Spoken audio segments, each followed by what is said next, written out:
poem we are going to read today is The Bangle Sellers by Sarojini Naidu. Sarojini Naidu is the prominent Indian poet and politician who played an important role in India's freedom struggle. Her poems are centered with Indian culture and theme. This poem is no exception to this. The poem Bangle Sellers explores the culture, tradition, lifestyle of Indian women who dedicate their whole life in taking care of their loved ones, their family members. The poem revolves around bangles, which has an important role in the embellishment of women in India. So let's start reading the first stanza. The first stanza begins like this. Bangle sellers are we who bear our shining loads for the temple fair. Who will buy these delicate, bright, rainbow-tinted circles of light, lustrous tokens of radiant lives, for happy daughters and happy wives? The entire poem has a structure where each stanza focuses on a particular theme. So, this stanza focuses on the bangle sellers. They are addressing themselves as we, the bangle sellers. They are shouting their trade cry to attract the attention of the people who are going to the temple. They say that our shining loads, though they are carrying loads, they are not burden for them. They are happily carrying the load. Who will buy these delicate, bright, rainbow-tinted circles of light? You know, they are carrying different colored bangles just like the rainbow. The bangles are here compared with the rainbow. As the rainbow has different color shades, the bangles are also of different colors. So, they are trying to attract the purchasers, they are trying to attract the people, the passerby, to buy bangles for their daughters or wives, because bangles which they are carrying are symbols of happiness and joy. There is a line, lustrous tokens of radiant lives. It shows the Indianness of the poem. In India, women wear bangles in auspicious occasions or when they are feeling happy. So these are tokens or symbols of happy life. They are adding to their mental satisfaction, the life they are leading. The consequent stanzas will focus on the different colors of bangles the hawkers are carrying with them.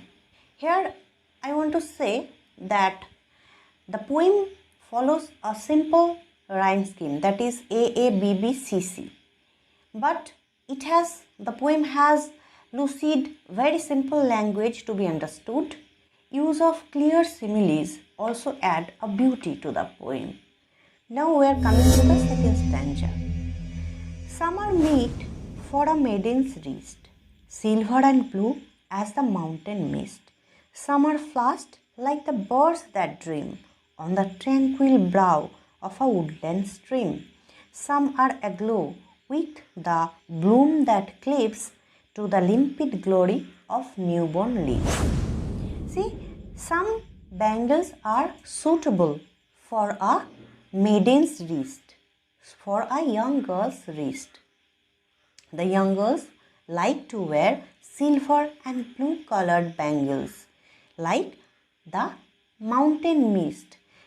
The bangles are as delicate and beautiful as the mountain mist that creates an elusive and happy atmosphere. Likewise, some are flushed like the birds that dream on the tranquil brow of a woodland stream. Some bangles are red in color, like the birds that grow through the edges of the woodland stream.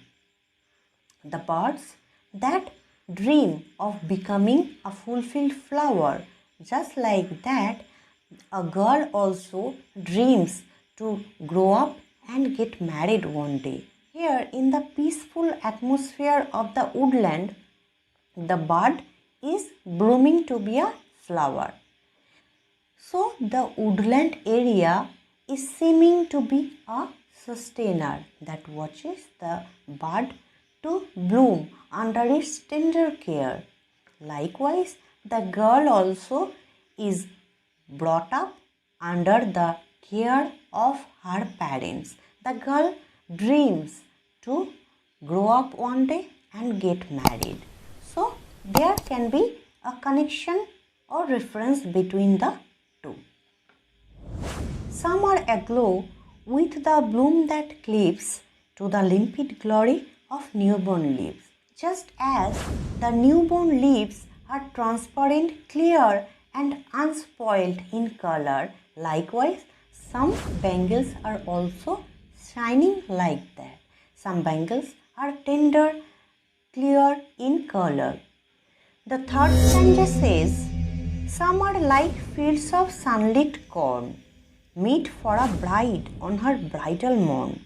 Some like the flame of her marriage fire, or rich with the hue of her heart's desire, tinkling, luminous, tender, and clear, like her bridal laughter and bridal tear.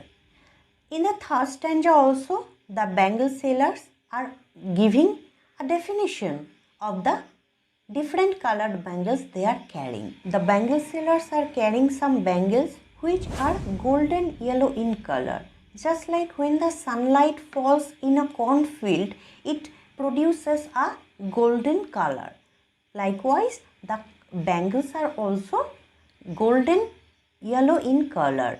They are perfectly suitable for the women or for the girls who are getting married. Some like the flame of her marriage fire. So, she also wears some red colored bangles on her marriage day. This also adds to the passion and desire of her heart, like her bridal laughter and bridal tear.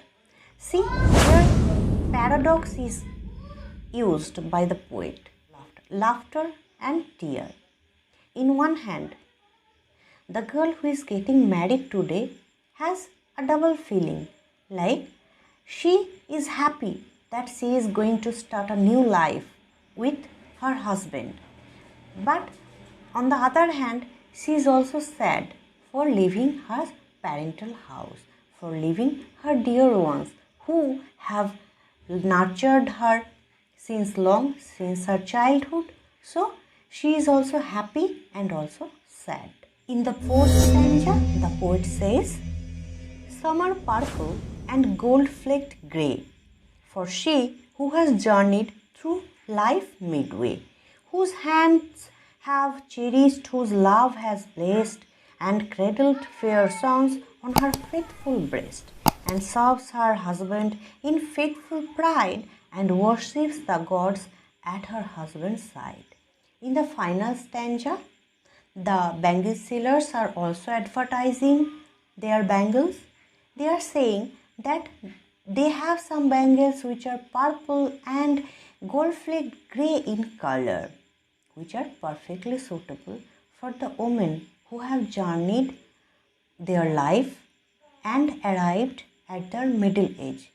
They have taken care of their family members, their husbands, their children, and did whatever they could to them.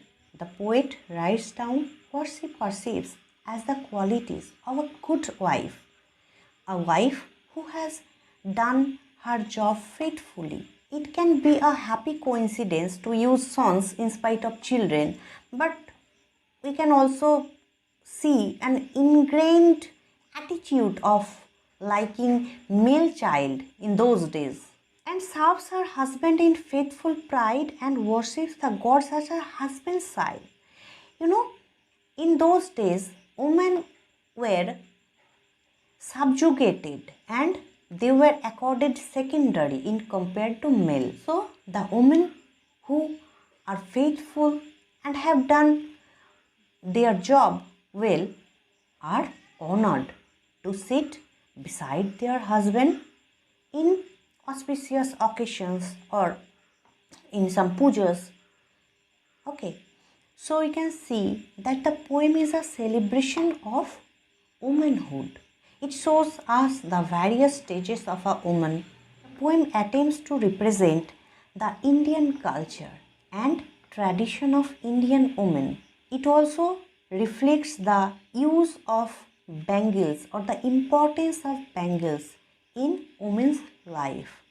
So learners, this was the poem all about. If you want any question to be discussed, you can write me in the comment section. I'll be there with the next video. Till then, keep studying and stay happy.